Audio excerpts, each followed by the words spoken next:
Hayırlı күн, hayırlı түн, hayırlı таң. Қосылып подкастымыздың келесі санына қош келдіңіздер. Сәлем достар. Қалдарың қалай? Кезікпегелі көп болды. Иә, жаздың деген мақсат деп ары бері жүрдім. Подкаст жасалынбай қалды, мысалы біраз жасалынбай қалды деп айтпай қойып. Подкастқа біраз уақыт шықпай қалды деп айтып қой. Бәлкім жаңағы өз-өзіміздің тұрақты жұмысымыз болғандықтан кішкене уақытымыз соңғы кезде сәл аздау болып кетті. Сондықтан да кішкене үзіліп қалған жағдай бар. Иә, тағы тыңдаушыларға да уақыт берді демалысқа десең. Жазу жапсы демалыстың уақыты ғой бір жағынан. Адамдар ойда қырда демалады дегенде ары бері шығады. Біраз Көп адам қаға кетті. той деді, тойларды. Бүгінгі подкастымызда өкінішке қарай өлгейдің тойына бір бара алмай қалдық, үшеуміз солай. бүгін şimdi жаздай осындай болдық. Иә, бүгінгі тақырыбымызға келсек, жалпы бүгінгі санымызда болған кезде, осы кезде жаңадан болып жатқан үлкен жаңалықтар, соның үшін жаңа нелік деп айтамыз ғой, бұрын болмаған, бұрын сонда болмаған, жаңадан ашылып жатқан сондай үлкен жаңалықтардан бөлісіп, жаңа өз ой пікірімізді білдіріп, бізге қандай пайдасы бар деген туралы тарқататын боламыз, иә, қарай. Өз пікірімізді білдіріп, кеңес ретінде бір подкаст салып жүргізейік деп отырмыз негізі. Иә, өте қызықты подкаст болған. Сандықтан жақсы естіңіздер. Сыртқы іштегі жаңалықтарды айтатын болса, біздегі 2020-дағы ең үлкен жаңалық жаңағы коронавирус болды. Иә, коронавирус болды. Сол туралы айта кетсек, негізі өкінішке қарай күлуге болмайды. Өкінішке қарай негізі қайтыс болған адамдар 900 мың. Иә, ал ауырған адамдар 24 сайдан асып кетіпті да. Негізі бірақ та 17 сай адам негізі жазылып кеткен. Иә, Монғолияда болғанда 304 адам негізі ауырды, бірақ та оның көбі жазылып кеткен. Әрине бізде өлген адам жоқ. Иә, біздің Монғолдан және Алла сақтап жатыр. Ең бір енді жақсы жағы деп айтамыз да, енді көп ішіне тарқаған жоқ қой, енді жақсы. Сырттан келген адамдардан ғана ауру шығып, солар жаңағы емдікте тура жетіп қана жаңағы жазылып шығып жатыр. Бір жағынан жаңа өкіметтің алып жатқан біздің жаңа архимже деп айтады ғой. Яғни дер кезінде алып чыдап жатады, және дер кезінде архимжесін алып чыдап жатады. Иә, ол туралы да сондай үлкен әлемде үлкен шетелдің адамдары айтып жатыр екен, Монғолия өте жақсы сақтап қалғандар. Жақтағы бір жағынан адам жағынан қарап көрген кезде өте жақсы болғанмен, келесі жағынан мысалы басқа елдерден қарағанда көбірек экономика жағынан құлдырап жатқан жағдай да бар. Көптеген компаниялар жаңа адамды қысқартуға келіп жатыр, адамдардың санын қысқартып жатыр. Қосып айтатын болса, экспорттан шығатын бара, импорт ішке кіріп жатқан барадардың сандары да азайып жатыр. Жаңағы айналып келгенде жаңа адамның ары бері кіріп шығатын қозғалысын жаңа шектеу арқылы жаңа оның бәрі ортаға шығып жатыр деген сөз негізі. Бірақ та импорт кім жоқ? Импорттың товарлары келіп жатыр ғой деймін, тоқтаған жоқ, иә? Еш тоқтаған жоқ қой. Тоқтатқан жоқ. Бірақ та шектеу қойып отыр ғой. Мысалы біздің жаңағы көмірдердің өзі шықпай қалды ғой бір кезде. Иә, көмірдердің өзі қазір енді біздің экономиканың ең үлкен алып жүретін күші ғой. Көмір деген нәрсе. Оның қазір жаңағы ары бері шығатын қозғалысын шектеуге байланысты жаңағы экспортқа шығатын көмірдердің жаңағы өлшемі де азайып жатыр. Оған байланысты деген экономика. Ол енді жақсы емес па? Негізі көп адам неге Қытайға көмірді бересіңдер деп сөйтіп көптеген. Иә, Монғолда біріншіден өте қаңғыртта болып отыр ғой.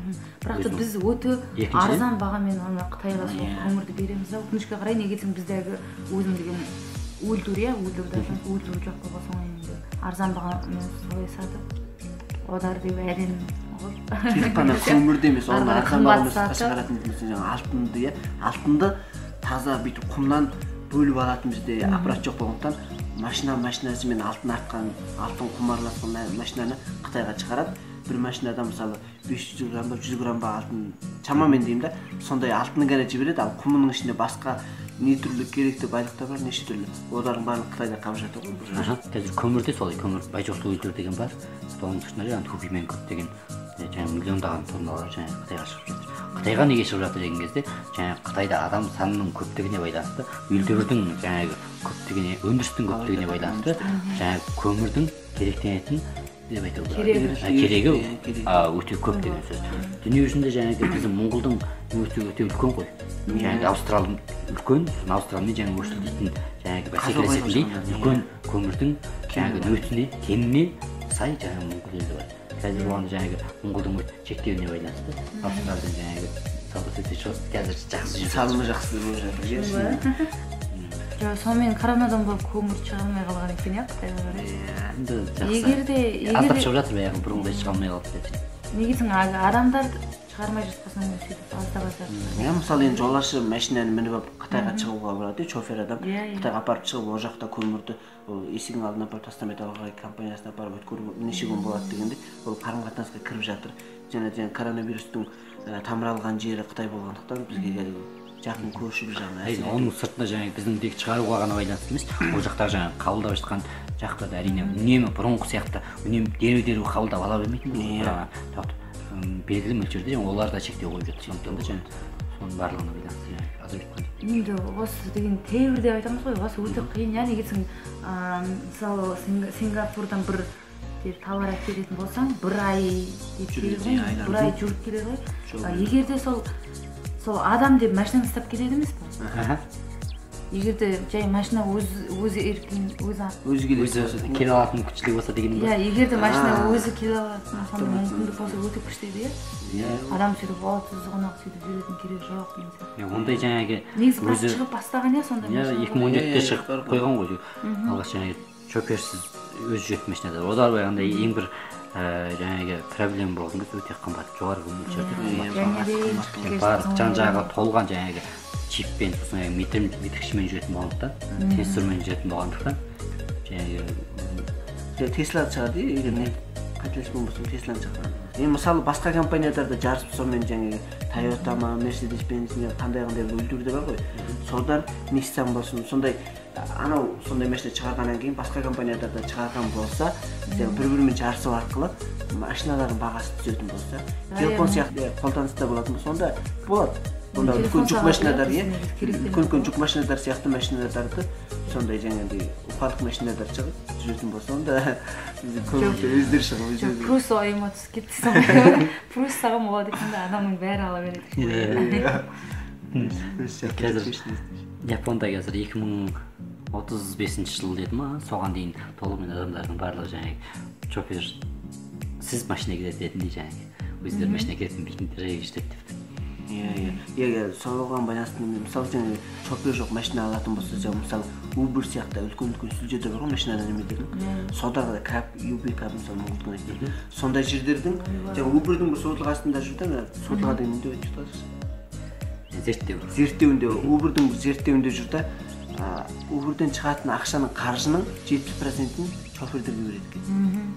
Сонда егер ана Uberде шофер жоқ машинадар алатын болса, 70% қаржы шықпайтын болып тұр. Оған ақшасын өзінде қалады, ол ары қарай технологиясын ары дамытуға мүмкіндік түседі. Сондай нәрселер көбейеді.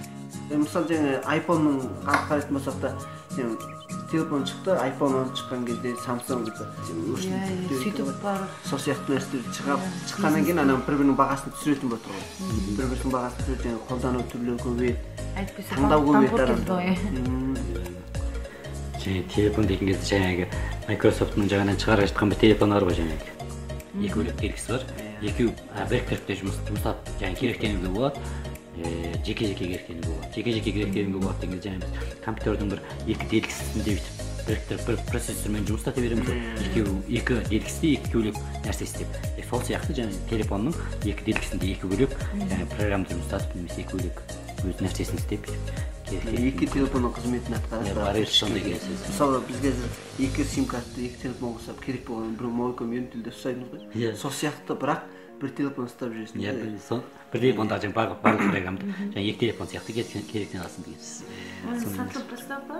Жоқ, дәл сатылымға шығарған жоқ. Бұл да жаңағы iPhone, мүмкін енді келесі жылы iPhone-да сондай телефон шығару мүмкін. Samsung-да жаңағы шығарды ғой, иә. Бірақ оның ерекшелігі ашылып жабылады, бірақ екі бетінде екі түрлі нәрсе істеуге болмайтын шығар. Екі делгісі бірге. Екі делгісі бірдей де ашылады да бір беттен бір делгісі болады.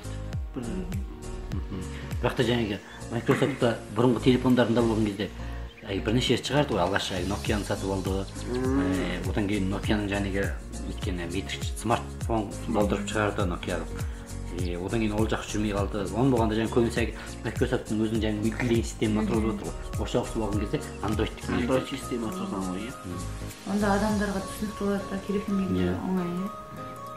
Microsoft-тан қарағанда. Бұрынғы жаңағы өз Microsoft-тың мультилейн системте телефон шығарған телефондар сәтсіз болып қалып отыр. Көптеген қоғыртыға кірді ғой. Онда iPhone 12 темізге бірақ та бөлікше. Бөлікше. Сосын неменесі осы басқа бизнес, басқа технологияның басқа саласына қарағанда телефон жағын смарт болу жағы керемет тез дамыды деп айтуға болады. Біз 5 жылдың ішінде адамдардың деңгейі смарт 4G соңында шыққан жаңағы 10G, 4G'де шыққанмен қатар смарт телефондардың қолданысы өте жоғарылады деп айтуға болады. Мен бір Японның Манкомның директоры Идремен бір университетпен сұхбаттасқанымды тыңдап, сонда соңғы 5 жылда 4G кіргеннен бері Монғолияда керектенетін адамдардың саны 2 есе қосылды. Смарт телефонды Бірақ қазірде 70 бөлігі ғана керектенетін смарт телефонда. Монғолия адамдар 70%, 30%-ның орнында осы кезде әлі бар дейді. Ол болған кезде 70-тен жоғары жастағы адамдар шығар деп ойладым мен. 70-тен жоғары жастағылар бар. Бестен жасқа жетпеген кішкентай балалар да бар ғой.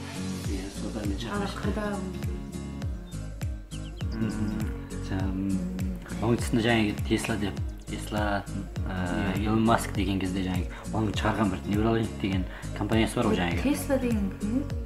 Таныстырсаң да басың ба? Жақсы томбала дейді. Elon Musk деген бір жігіт бар екен негізі. Elon Musk туралы айтайын. Elon Musk ондай жаңағы Американың жаңағы үлкен бизнесмені ғой қазір. Сондай үлкен бай, жаңағы оның SpaceX деген компаниясы бар, жаңағы Tesla'сы бар. Сосын Neuralink бар деген сияқты. Сондай үлкен компаниялардың иесі. Әлемді сап тұрған тағы да бір үлкен адамдардың бірі, иә? Әсіресе мына жаңа технологиялы жағынан, сол жағынан көптеген жаңалықтар ашу жағын жаңағы жобаларында бар ғой, мысалы дүние жүзінде мысалы бәлемпай 1000 километр жердерге 5-10 минутта баратын жаңағы метродан да жылдам, сондай нәрсе салмақшы болып тұр. Және қаршыға ұшырып жатқан немендер бар ей. Сол Elon Musk'ның жаңағы Neuralink деген компаниясы өткенде жаңағы бір ерекше дүние жүзінде бұрын-соңды болмаған бір үлкен тыршылт істеді. Ол қандай тыршылт деген кезде шошқаға басына жаңағы кішкентай тиынның мөлшеріндей чип отырғызып, ол арқылы жаңағы ол шошқаның басында не болып жатқанын білуге тырысқан. Жаңағы оның чипті жаңағы компьютерға қойып, компьютерден жаңағы оның миында не болып жатқанын көріп отырады деген. Сол қайтып көреді деген кезде бір адамның жүрегінің бір бишлігі болады ғой өйткені төмен түскен сол сияқты жаңағы компьютерде жазылып шығып отырады екен. Соған қарап барлығын білуге болады. Сондай бір не істеп, онда қазір оны жаңағы аңға істеп көрді. Оған келесі жол болған кезде жаңағы адамның өзіне істеп көреді деген жоспар бар. Соған оған байланысты мысалы жаңағы адамдардың да ғалымдардың да мысалы бір жағынан ойлап қарайтын болса, жаңағы адамдардың барлығын чипті қылдыратын болса, адамдар бір жағынан жаңағы контрольді ұстайды, контрольді шыдайтын адамдардың барлығын басқарады. Адамдардың барлығын техника басқаратын болып кетеді. Мысалы бір адам барлық адамдардың жаңағындай басына не болып шыққанын білуге болады деген сияқты. Сетпіл отыруды емшілейді деп жатты. Ол не деген сөзден көңіл күйден түскен ауру адамдарды ешқандай шықшыш тақпай музыка тыңдай беруге болады дегенде, көңіл күйден түскен адамдардың миында үнемі музыка шығып тұрады. Мына жаңағы негізгі мақсаты болған кезде жаңағы жалпы адамдардың басындағы жаңағы барлық түрлі ауру бола ма, қандай бір жағдайда жаңағы зерттеу, оны жазу, алдын ала зерттеп, тек қана алдын ала емес, мысалы болғаннан кейін, ауырғаннан кейін де мысалы, мұның басында қандай бір проблем болды деген кезде, проблем не екен, оны шешуге тырысады. Тез мөлшерде анықтап келсе, бұрынғы сияқты емдеудің арасында сабылып жүрмейді. Сондай мысалы адамдарды алдын ала одан ауырғаннан кейін де тексеріп анықтайтын болғандықтан адамдарды бір жағынан ұстап тұратын, басқаратын сондай бір құрал болып кетуі мүмкін болады ғой бір жағынан. Әрине. Сол жағынан алып қарайтын болса, жаңағыдай ғалымдардағы да талас-тартыстар бошқарында бір қорқынышты ұқсап басқару дегенде одан кейін мысалы жаңағы ол компьютерға байланысты болатын болғанда, компьютер арқылы адамның миына жаңағы хакер кіру, оның жаңағы барлық мәліметін өзіне жинау деген сияқты сондай үлкен жаңағы қауіптері бар еді. әлемде енді коронавирус туралы вакцина істеп жатыр ғой. Сонда вакцинаның ішіне тағы да GPS бірдеме сондай тағы да салып жатыр ғой. Иә, сол туралы жаңа баронның деп айтады ғой. Сол баронның ғалымдар тағы да адамдардың қай жерде жүргенін білетін сондай төкөрімдер деп айтады ғой. Сондай нәрсе жаңа коронавирустың екпесімен бірге мынадарды шығарып жатыр деген сияқты көзқарастар шығарып көптеген жаңа журналдарында сондай немелер жүр екен. Олар енді кім білсін, бірақ енді тура батылдаған деп айтады ғой. Ешқандай неметілген жоқ. Ұсталынған ештеме жоқ, бірақ болғанда сөйтіп айтылды. Жаңағы корона деген кезде оның коронаға байланысты айтатын мысалы жаңағы япондардың шығарған бір си маск деген бар ғой, кәдімгідей масканың сыртына бүйтіп таға салатын бір қосымша маск. Ол жаңағы масканы қайтып керек деген кезде, не үшін керек деген кезде адам жаңағы япон тілінде сөйлеген кезде оны басқа тілдерге аударып жаңағы басқа адамға жеткізіп беретін мүмкіншілігін жасап жатыр екен. Бұны жаңағы бір аппликейшн тартып алады, аппликейшн арқылы жаңағы аппликейшнне тіл таңдап қана адам сөйлеген кезде жаңағы таңдап қойған тіліне телефон арқылы жаңағы аударып беріп тұрады деген, сөйлеп тұрады деген. Сыртында күліп тұрған адам тісін сүреді, қабағын түйіп тұрсаң да күліп тұрған сияқты бейне шығарып тұрады. Бізге Монғолда әлі кіре қойған жоқ еді. Бірақ Амазоннан тапсырған нәрсе қазір бұрынғыдан қарағанда көп уақыт кешігіп кетті. Бұрын 14-інде келетін болса, қазір бір ай, 2 айдан кейін күтіп келеді. Жалпысында шынымен коронавирус болып барлық бизнестер тоқтап жатыр ғой. Сол кезде енді бір түрлі бизнестер дамып жатыр. Мысалы, әркім үйінде отырып істей беретін бизнестер де, мысалы, Facebook'та жаңа онлайн дилбур дейтін менеджерде қарасаң, сондай дилбурдер жұмыс істеп жатыр, онлайн шоу. Жалпы жаңағы қандай бір дағдарыс, қандай бір адамның, қандай бір енді жекеменшік бір ұйымның үлкен дамуына әсер етеді ғой. Сонда Facebook дамып жатыр. Сонда адамдар Facebook жалпы үлкен компания ғой, былай қарасаң. Иә, қазір жаңағы Instagram'да алып қойды, WhatsApp'та алып қойды. Я айтпақшы, Facebook уже Монғолияда офисын ашып қойды, білдіңдер ме? Иә, естідім. Негізі естіген шығарсың да, жоқ шығар. Facebook мынау ашқан көп болған жоқ, бірақ бір 2 айда болды. Осы жылдың ішінде 3-4 айда болды. Енді ғана жақсы офисын ашып қойды. Сол неліктен біздің елге ашты? Менің ойымша негізі дәл Монғолға орнатып көп қажет жоқ саған. Facebook'ты адам керек дейтін болғандықтан жаңағы адам саны көп, мысалы біздің қасымызда жаңағы Қазақстан бар, олармен Қырғызстан болма, мысалы адам саны көп. Сондай жерлерге, елдерге апарып орталығын ашатын болса, елдер қайда? Неге десеңіз, Монғолияда 300 адам бар, бірақ та оның 60%-нен көбі Facebook керектенетін болады. Көп керектенген сайын бізде Facebook'қа байланысты кем терек, ана-мынау көп шығатын болады ғой. Иә, соны бір жағынан соны хиянат деп айтады, соны ұстап тұру мақсатында, басқару мақсатында. Жаңағы мысалы Facebook'тың ішінде көптеген адамдар бір-бірін дарымтылап суретін жіберу арқылы, немесе жаңа бір қандай біреуді қорқыту сияқты посттар көп болады ғой. Бір жағынан сондай посттарды тазалап отыру екен да. Facebook'та қазір бүйтіп қарасам, Монғолда да біздің көріп отқан ортамызда сондай қарметелі көп жүрді ғой. Олар білесіз, содарды сексіліп кәдімгі Facebook'ты эко-орчынын қолдыру мақсатында. Оның бәрін жаңағы Америкада отырып істемей кетіп болады. Барлық сошылған. Мысалы басқа елдерде сонда нені керек? 100-ден қаншасы керектеніп тұр, ал 100-ден қаншасы керектенбей тұр деген ең маңызды нәрсе. Түсіндім, онда орынды екен. Қандай бір жаңағы керектілікшілерді ағылшын тілінде басқарудан қараған кезде керектілікшінің өз тілімен жаңағы оны керектетін нәрсені басқаратын болсаң қайда жақсы. Иә, шынымен сондай да. Мысалы моңғол адамдардың салт дәстүрін аударып білмейтін болды ғой, иә. Фейсбуктың бір қауіпті жағы болған кезде менің маңайымдағы адамдарды мен мысалы қасындағы адамдарды темдігілеймін, иә. Мынау менің бауырым, белгілеймін, досым, бауырым, үйленіп алған әйелімен тag істейсің, сондай темдігілеу, белгілеу арқылы менің маңайымдағы қандай адамдар бар екенін біледі ғой. Соны егер Америкада отырған бір адам соны керек қыламын дейтін болса, мені және маңайымдағы қоршаған адамдарды өшірем дейтін болса, жоғалтып жіберуге де болады, тауып алып, иә, мені. Немесе соны қалаған уақытында мен туралы медельді ала алатын, мен қандай жұмыс істеймін дейтін жұмыс жерін тағып қойғансың. Барлық қай жерде кетіп бара жатқан сторис деп сол жерінің атын жазып қоясың. Сен оның күнделікті істеген нәрсесі ғана емес, оның сыртында сен мысалы Facebook арқылы өзіңнің барлық документтеріңді, өзіңе байланысты өте маңызды нәрселердің барлығын біреуге жібересің, немесе Facebook'та сақтайсың, оның бәрі Facebook'тың ар жақ датабейзіне барып, датабейз деген үлкен жаңағы дата сақтап тұратын сервер бар, оның барлығы сақталып жатыр. Мысалы оны қандай беретін болса үлкен аюлық отыр. Иә, чат, мат, қандай не жаздың, қандай сурет, фото жіберді, бәрін біледі негізі.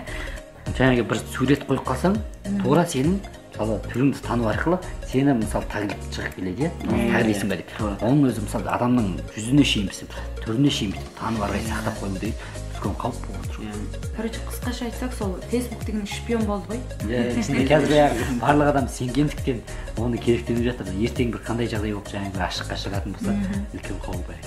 Facebook сондай деп естіміз. Оған байланысты айтайық, қоңыздың жаңағы үстіне кішкентай отырғыза қоятын бір камера шықты ғой. Иә. Мысалы кішкентай ғана өте кішкентай қоңыздың үстіне ғана отырғызып қана жаңағы оны керектенуге болады. Оның өзі үлкен қауіп саған бір жағын ойлап көрген кезде. Тағы да шпион ба? Шпион сияқты. Оны неге керектенуіне байланысты деймін. Шпиондыққа керектенсе шпион.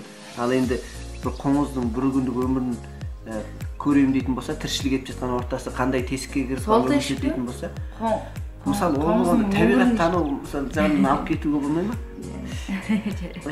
Қоңыз қайда баратынын қайтып біледі сонда. Мысалы, қоңыздың өз миына ештеңе орнатқызбайды. Қоңыз қалаған жеріне кете береді. Қоңыздың үстіне ғана отырғызып қана жібереді деген. Қоңыздың көтеретін салмағы бар ғой. Салмағы деген кезде 250 миллиграммға екен.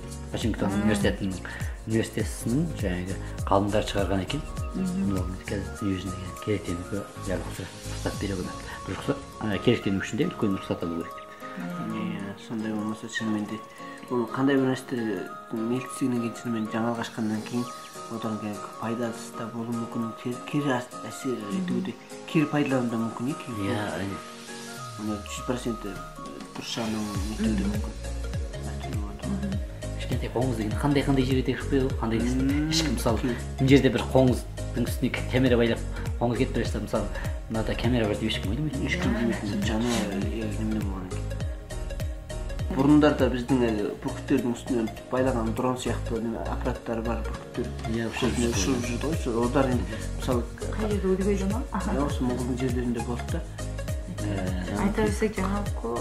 Айта берсек негізі бірінен кейін бір туындап негізі қызық тақырып, бір жағынан қызықтайтын тақырып болғаннан кейін шынымен де әдемі болады да айта берсек.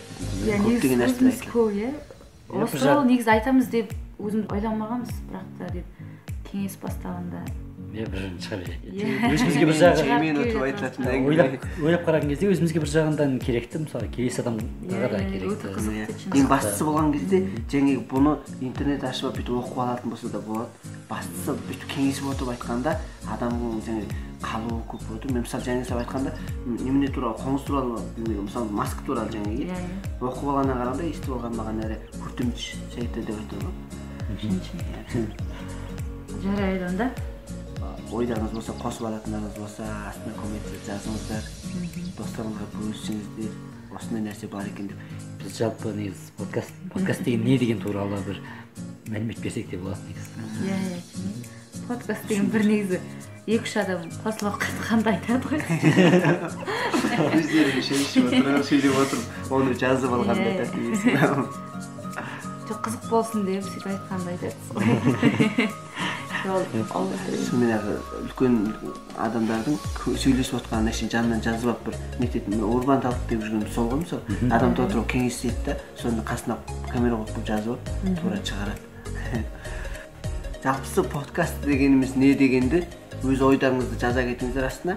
Ең қысқа да нұсқа дұрыс жауап берген адамға, дұрыс жауап емес, ойын дұрыс жеткізген адамға біздің бір сыйлығымыз бар. Ол сыйлығымыз болған кезде не болсын? Атынан айтамыз. Алдымен соның астына жазыңыздар, сосын кейін ең жақсы комментке біз өзіміз сыйлығымызды айтамыз. Онда бүгінгі подкастымызды негізі аяқтайық.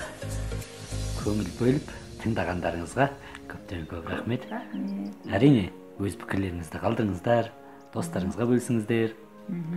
Және де өз қалаған осындай тақырыппен жүргізсе деген тілектеріңіз болса, сол тілектеріңізді білдірулеріңізге әрине болады. Қалдырударыңызға болады. Әрине өзіміз деңгейімізге қарай айтпауымызға болады. Сонымен бүгінгі подкастымыздың соңына келдік. Подкаст жүргізген мен Нарбек Дәулетбек. Және де мен сұраған Тілеқан. Жұлқарғы Сайрангүл. Келесі кездескенше қош болыңыздар.